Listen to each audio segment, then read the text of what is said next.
जब सारा संसार जलमग्न हो जाएगा, जब अग्नि, जल और वायु भी थक जाएंगे, तब कौन होगा जो अडिग खड़ा रहेगा? कौन होगा जो साक्षी बनेगा अंतिम पल का? उस प्रश्न का उत्तर है अक्षय वट। अक्षय वट का नाम सुनते ही एक दिव्यता, एक सनातन शक्ति की अनुभूति होती है। प्रयागराज में संगम के निकट स्थित ये वट वृक्ष सिर्फ एक पेड़ नहीं, एक जीता जागता तीर्थ है। संस्कृत में अक्षय का अर्थ होता है जिसका क्षय ना हो, और वट यानी वट वृक्ष अर्थात जो नष्ट नहीं होता, वो वट वृक्ष है। पुराणों में कहा गया है, जब प्रलय आता है, सारा संसार जल में डूब जाता है, तब भी ये वट वृक्ष अडिग खड़ा रहता है। भगवान विष्णु इसी वृक्ष की शाखा पर शिशु रूप में शयन करते हैं और यहीं से सृष्टि का पुनः आरंभ होता है।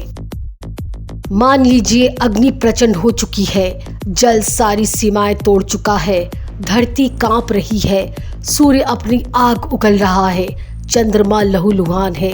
ये दृश्य है प्रलय का। लेकिन एक वट वृक्ष है जो शांत है, स्थिर है, अडिग है। यही है अक्षय वट। इसे न अग्नि जला सकती है, न बहा सकती है। एक पौराणिक कथा के अनुसार ब्रह्मा जी ने सृष्टि की रचना से पहले ध्यान लगाया था इसी वट वृक्ष के नीचे। भगवान विष्णु ने प्रलय के समय बाल रूप में इस वट वृक्ष की शाखा पर शयन किया था और भगवान शिव ने कहा था, जहां वट वृक्ष अक्षय होगा, वहीं मेरी लीला भी अक्षय रहेगी।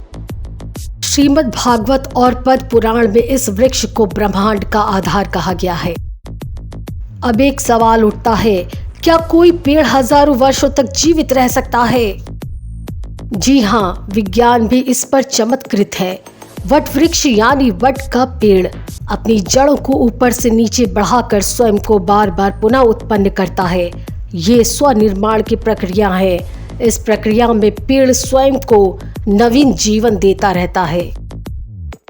लेकिन प्रयागराज का अक्षय वट सिर्फ जैविक नहीं, अधिभौतिक ऊर्जा का केंद्र भी है। कहते हैं, जब भगवान राम प्रयागराज आए थे, तब उन्होंने लक्ष्मण और माता सीता के साथ अक्षय वट के दर्शन किए थे।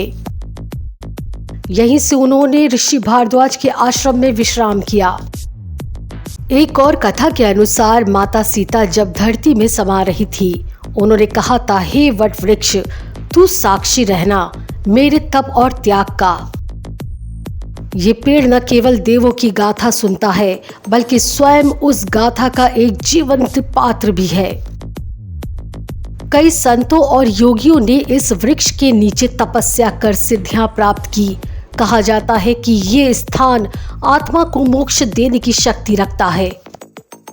अक्षय वट के नीचे बैठकर ध्यान लगाने से साधक के सभी चक्र सक्रिय होते हैं। यहाँ की ऊर्जा इतनी प्रबल है कि चेतना ऊर्ध्वगामी हो जाती है।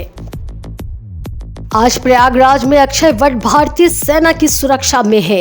ये आम जन के लिए एक सीमित समय के दर्शन योग्य होता है, और फिर भी जो वहां जाता है उसका अनुभव जीवन बदल देने वाला होता है। सरकार द्वारा अब इसे एक आस्था और पर्यटन केंद्र के रूप में विकसित किया जा रहा है, लेकिन इसका वास्तविक महत्व सिर्फ पर्यटन नहीं, ये आत्मा की यात्रा का पड़ाव है। जब सृष्टि नष्ट होगी तो क्या कोई स्थान ऐसा होगा जहां जीवन की संभावना बची रह जाएगी? हाँ, अक्षय वट ये सिर्फ एक वृक्ष नहीं, ईश्वर का प्रतीक है, स्थिरता, मोक्ष और पुनरुत्थान का। जो गया संगम वो जान पाया जल का संग, पर जो गया अक्षय वट वो जान पाया आत्मा का संग। तो आपको जानकारी कैसी लगी, हमें कमेंट में जरूर बताएं।